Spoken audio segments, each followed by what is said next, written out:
Exploration technologies limited. অবাক করার বিষয়টি হচ্ছে এটি দেশের সর্বপ্রথম মহাকাশ ও ডিফেন্স নিয়ে রিসার্চ করার প্রতিষ্ঠান।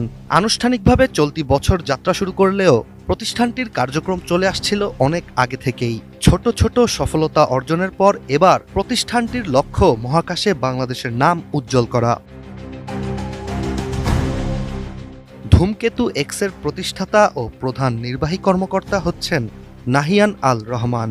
ময়মনসিংহ ইঞ্জিনিয়ারিং কলেজের সাবেক শিক্ষার্থী নাহিয়ান ছোট বয়সেই নিজের দেশের জন্য অনেক বড় একটি স্বপ্ন নিয়ে ধূমকেতু এক্স প্রতিষ্ঠা করেন।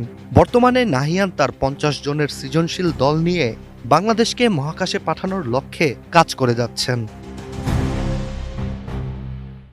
কোয়ালিটি সম্পন্ন আন্তর্জাতিক মানের CMT500W CSRM committed for better still। ময়মনসিংহে অবস্থিত এই প্রতিষ্ঠানটি রকেট, স্যাটেলাইট ও ড্রোন তৈরি এবং উৎক্ষেপণের কাজ